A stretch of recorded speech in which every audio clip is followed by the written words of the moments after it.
Good morning. Good morning. Good morning. It's Monday again. Good morning. Hope you had a great weekend. Hope you had a great weekend.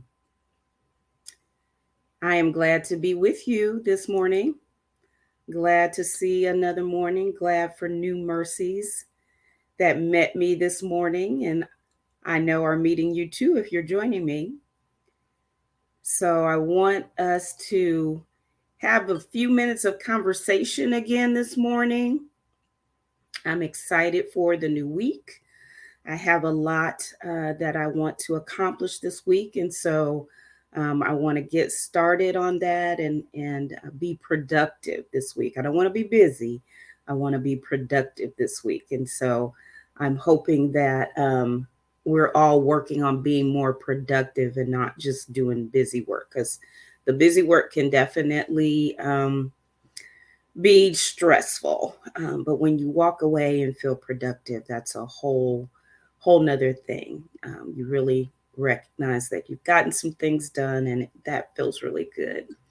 So it is Monday again.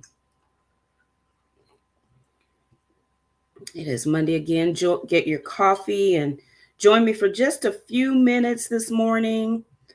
Just a few minutes. I want to talk about something this morning that I think that we may all deal with from time to time. So just grab your coffee and just spend this few minutes with me. And we're going to talk about today, we're going to talk about why am I so scared? Why am I so scared, right? I've had to ask myself that question. Why am I so scared? You know, what is there to be afraid or scared of? And a lot of times our fears can be things that, are that we've kind of created in our own mind. But sometimes fear certainly can be related to if something has happened in the past.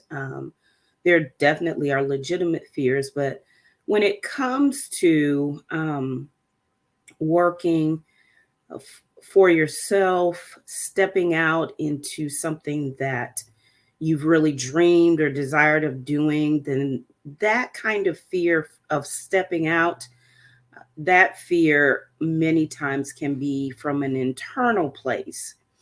And so I want to talk just a few minutes this morning about why am I so scared? So a few things that I will say about that, a couple things actually I'll say about it, and then talk about, okay, well, what do we do? What do we do, right?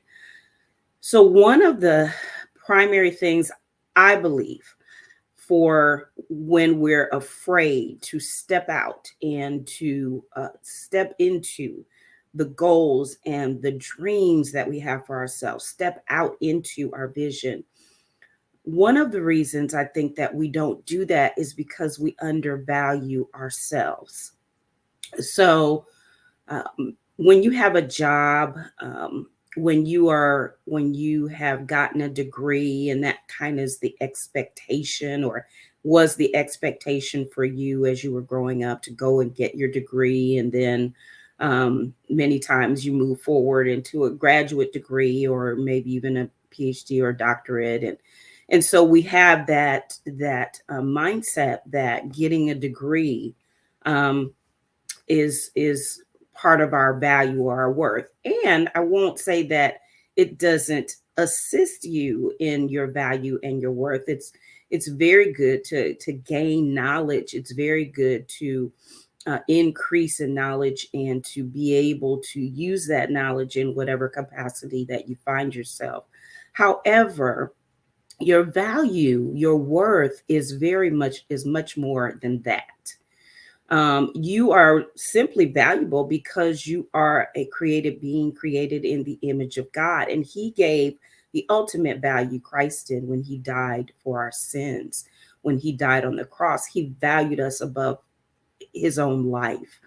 And so we have to find that same value in ourselves. What we bring to the table is valuable. So we may just have a lot of life experience, not necessarily, education behind our name, although I know many of us do have that. But the the knowledge that we have, coupled with the experiences that we bring, coupled with the creativity, the creative mind that we have, that's our value. That's what makes us valuable. It's not how much somebody is willing to pay us, right? It's not somebody saying, well, that was good, but it's not, somebody saying, well, you're okay, but this. No, you are valuable in spite of the limitations that others will put on you. And so sometimes we feed into those limitations, and we put those limitations on ourselves. And we are valuable. We are inherently valuable. And so your mindset about you has to change.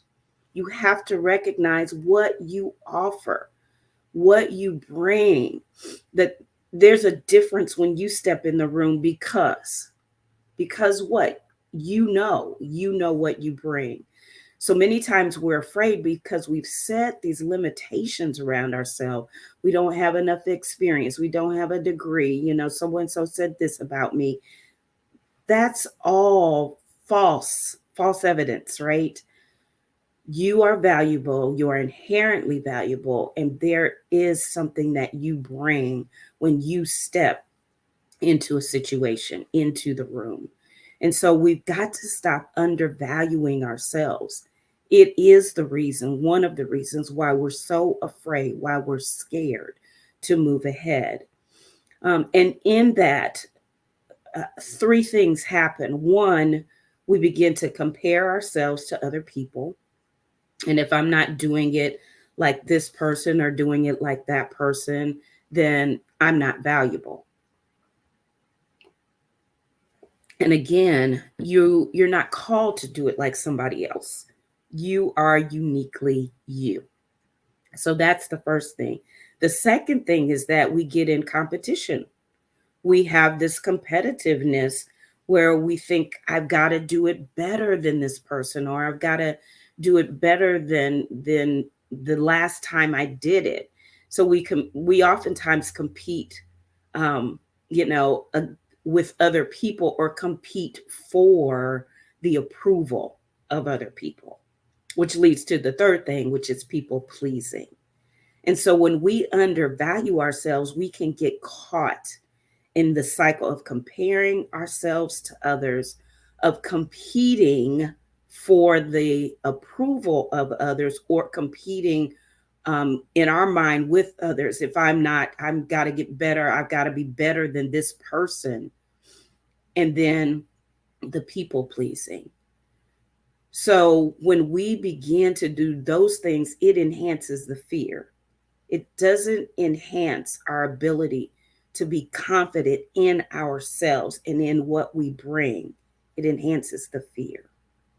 And so I really want us to think about how can we get rid of those things that draw us into this competing, draw us into this people pleasing, and just really recognize what we have, that we have inherent value, that there's things that we bring to the table, that we have some experiences, that we actually deserve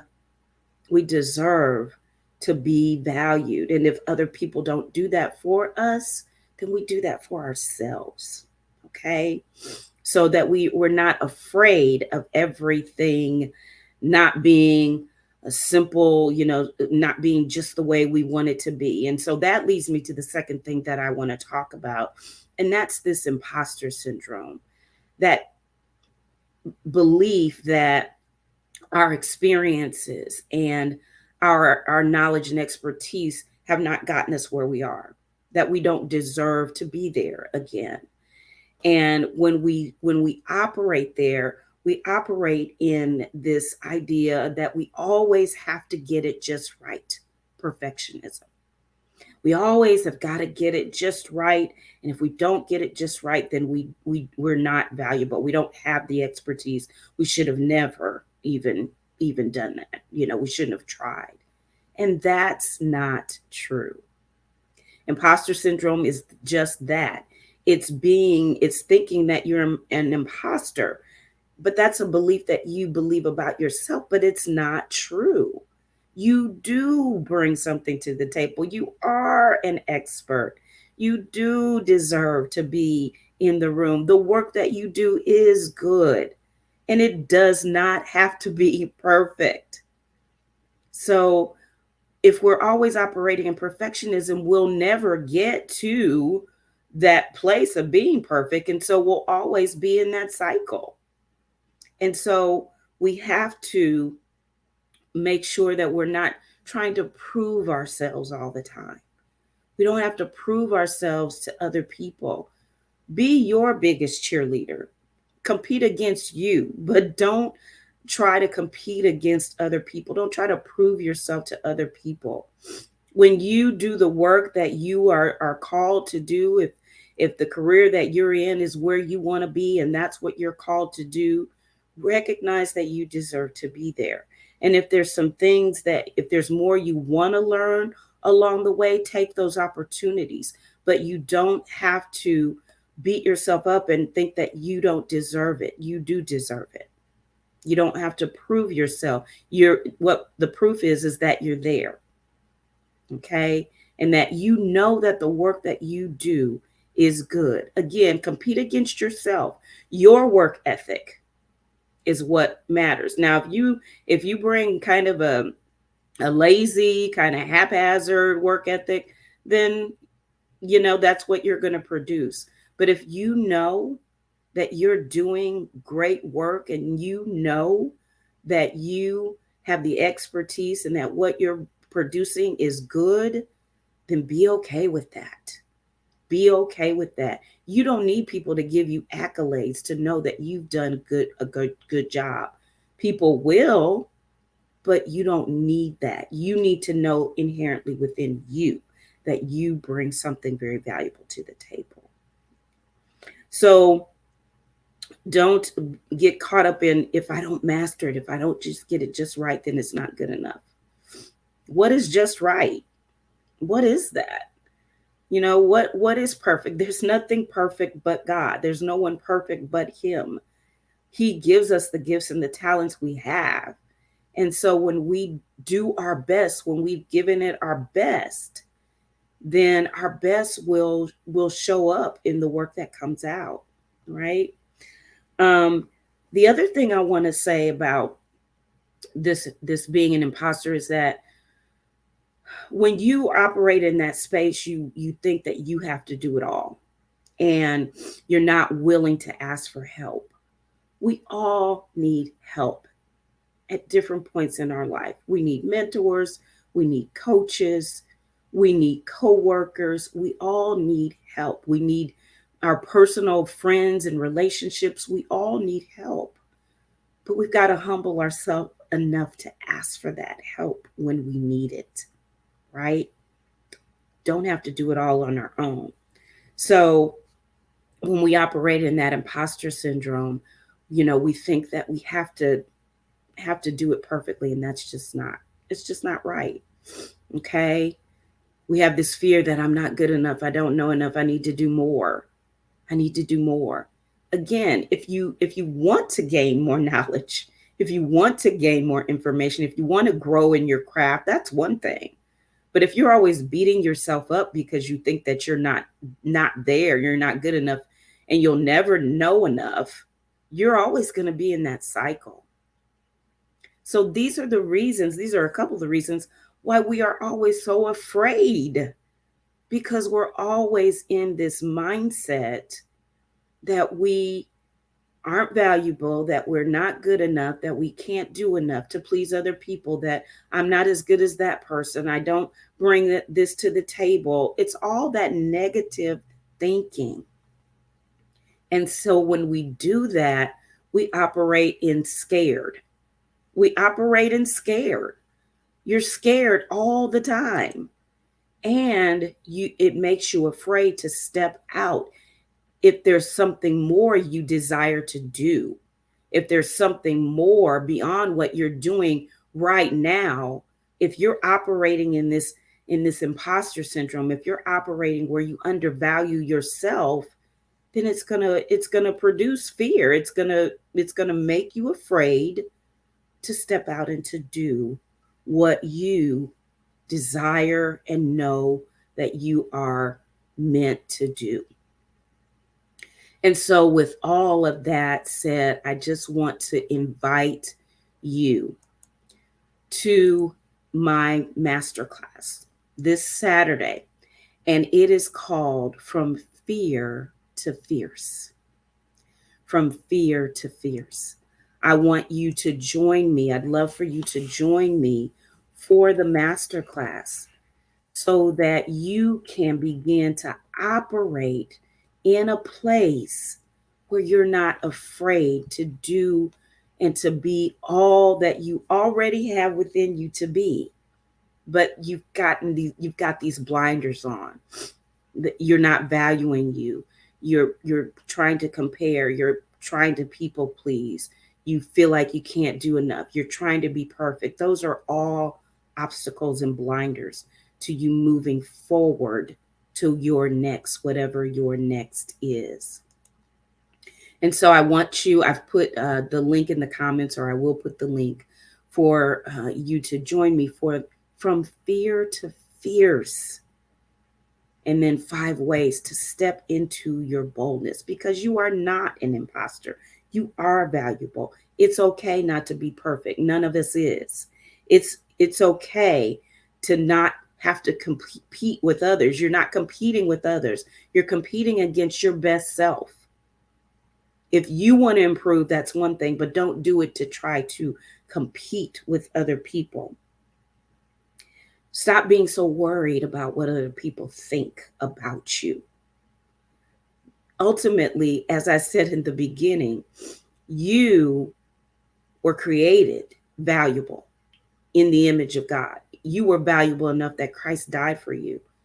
So he thought enough of you to place you right where you are, to put the desire in your heart, to move forward to whatever it is you want to do. So what is it really? Stop worrying so much about what other people think about you. That's not what you're striving for, to please others or to have them think a certain way about you. You are striving to be your best self and do what you were created to do, and do it masterfully. And that's it. And we've got to be okay with that. And we've got to be okay with setting boundaries around our lives. And so that may mean that there may be people that fall away, or, are a little more distant. That's okay. That's okay. As long as the boundary is healthy for you and helping you to really focus and hone in on what you know that you are called to do, that's what you need to be doing. And stop being scared. Stop undervaluing you. Stop trying to be a perfectionist. Stop trying to people please. Stop thinking that it's never going to be good enough. It is good enough. It is good enough, because if you're putting your all into it, if you're using all of the expertise you have, if you have that strong work ethic, and you know that you are putting out your best, you've got to be okay with that. You've just got to be okay with that. And so I would love for you. I'm Dr. Michelle, your courageous voice life coach and your game plan coach. And I assist professional women who feel unfulfilled and stuck in their current life or career to develop their game plan so that they can rediscover realign, and reset and move from where they are to where they want to be. And so I want you to join me. Thank you, Charlene. Thank you for joining me this morning. Please join me for the masterclass this Saturday, 10 a.m. to 1 p.m. Eastern Standard Time. From Fear to Fierce, 5 ways to step into your boldness. So I look forward to you joining me for that class. Also, I have a program called Be Bold Voice. And in that program, we talk about all of these kinds of things. And that program is there to help you to recognize who you are and then develop your plan so that you can move to your next level. And so across the screen is the link to my calendar. If you want to have a complimentary discovery call, click the link, go to the link on my calendar and get that 15-minute call scheduled with me so that we can discuss how I can walk alongside you and move you, help you to move from this place of fear so that you can get your plan, your life plan in place, and you can begin to move forward. It is time. It is time to stop being scared. So I look forward to having you in the masterclass, From Fear to Fierce, 5 ways to step into your boldness. Or please click on the calendar link and join me on a discovery call where we can discuss how Bold Voice can help you get rid of all this imposter syndrome and undervaluing you, to recognizing who you are and developing your life plan so that you can move forward with authority and with power and be excited about your next. So I appreciate you joining me this morning. I look forward to seeing you for the masterclass. I look forward to talking with you on the discovery call. I'm Dr. Michelle, your Courageous Voice life coach and game plan coach. And I will see you again next week for It's Monday again. I hope you have an amazing, amazing day and a productive week. Take care.